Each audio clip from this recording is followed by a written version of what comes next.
როგორ ინახავთ ამდენს რაში გაქვთ ჩალაგებული? ღარიბაშვილიო ჩემოდანში. რა დღეში ჩააგდო სანქციების შიშმა თანამდებობის პირები? მე ქეშად მაქვს თანხა. სეიფში ინახავთ ბატონშალა? 3 ლიტრში. კილაში. ფული 3 ლიტრიან კილებში და სახლის სამალავებში. სახლში გაქვთ ეს ფული ახლა? თუნებოდ მოგზავნეთ. დადგენილია დოკუმენტებით, რომ მინისტრები, დეპუტატები და ოცნების ჩინოვნიკები ბანკში ფულს აღარ ინახავენ. ხომ არა გვაქვს საქმე მაგალითად სანქციების შიშთან, რომ ეს ფული უფრო დაცული იყოს. ყველაზე დიდ ფულს სახლში კალაძე ინახავს, მერის შფოთმა შეიპყრო. მაგა ჩიხლაძეს ვინ ეკითხება? მე სახლში თბილისის მერი ხარ, დაგავიწყდეთ მე თქვენი საქმე მე რას ვინახავ?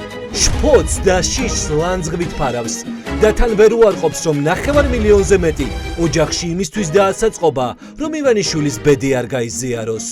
არ ვენდობი იმ კონკრეტულ ბანკებს, აგერ ივანიშვილის მაგალითი არის საუკეთესო. ოქროს და ბრენდების მოყვარული მინისტრიც ბანკებს აღარ ენდობა. $68,000 სახლში ინახავთ ქალბატონო. თინათინ, დუმარების აღქმა გაქვთ?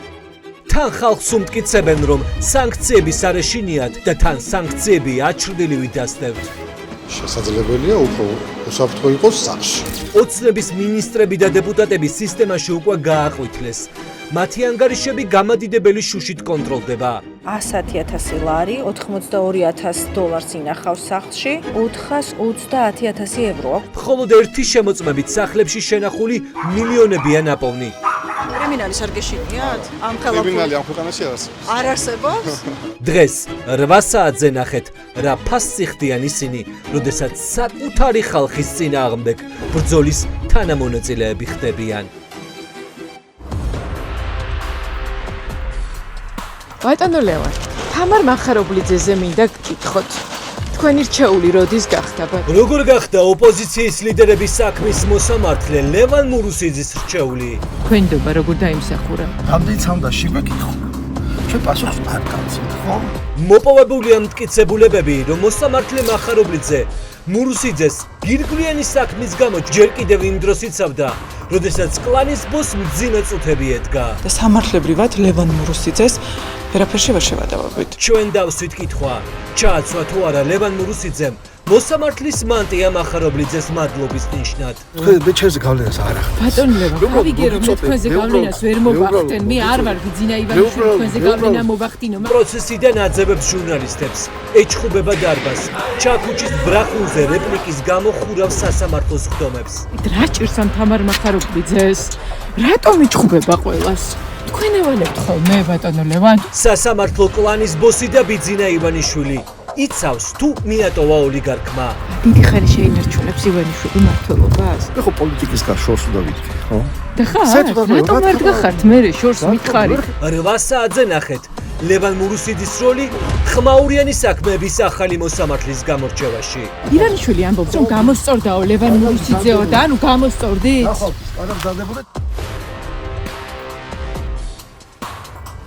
სუქა ბერია სისტემით მომენტი და ვისაც გამარჯობა უთხარი, ყველა სახლი გაუჭრიკეს. ნადირობა მეტალურგიულ ბიზნესზე ფოთის ქარხნის მფლობელს ფინანსური პოლიციის ხელით ატარებენ, რომ წილები დათმოს.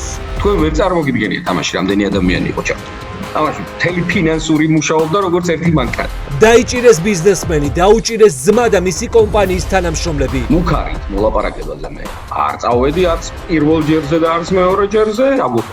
ამბობს, რომ მოთხოვნა ერთი იყო. გათავისუფლება კომპანიის დათმობის სანქციით. იმატენ. ბიზნესის ტერორის საქმეში ძალიან ხმაურიანი გვარებია. მათ დავასახელებთ 8 საათზე.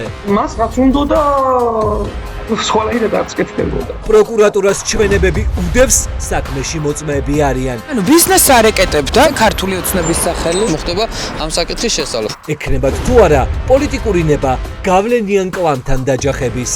ბრალის წარდგენა ამ საქმის ნაწილში იგეგმება თუ ბიზნესის რეკეტი ოცნების ხელისუფლების პირობებში. ცეთი დრო გამოვიარე, იმდენი რამ გავიარე, აი ეგ არ მეგონი. ამ დონემდეც კი რო ვიყავით მისული. აქ ნახავთ რა სქემით იმართება ჩვენი ქვეყანა. რომან აბრამოვიჩის ბიზნეს პარტნიორი ოთარ ფარცხალაძის ცოლი რუსი ოლიგარქების მაშველი კაცი. ნახეთ მინი ოლიგარქების უბანი თბილისის შუაგულში. ოლიგარქები მოდიან საკუთარი ფართობის სანახავად უკვე ზოგს 418 კვადრატი აქვს. ძალიან ლამაზი ხედები არის აქ თბილისის. მირზა შაფის ქუჩის მთელი ორომტრიალის ფინალი აქ რუსეთში გამდიდრებული ხალხის რეზიდენციების მოწყობა აღმოჩნდა. ეკატერინე შხიკუშვილის ბინა რომელი იქნება? აშენებულია თუ შენდება ის 127 კვადრატი? სანქცირებული ხალხის სახელზე ქონება შტატების მიერ დაწესებული შეზღუდვების შემდეგ გადაფორმდა.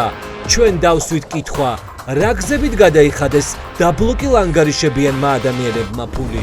სანქციების მერე ყველა მინი ოლიგარქმა უძრავი ქონება იყიდა თქვენთან. ანუ სანქცირებული ფული ხო არ გათეთრდა ამ კომპანიების გარდა. მირზა შაფის ქუჩაზე, სადაც აპარტამენტების ფასი 5000 ევროდან იწყება, ადგილი აღარ არის. კობახიძის პროექტის ფარგლებში გაყიდიან თუ არა ილიას უნივერსიტეტის შენობას, რომელიც მინი ოლიგარქების უბანს ესაზღვრება. მოთხარეს მთელი კოდე. ძირი გამოგვითხარეს ხო ხედავ. ნახევარი ეზო ჩვენ წაიღეს. მეცნიერებს ჯერ კლდე მოუჭრეს, შემდეგ ტროტუარი წაართვეს, ახლა კი საერთოდ შეიძლება გაასახლონ.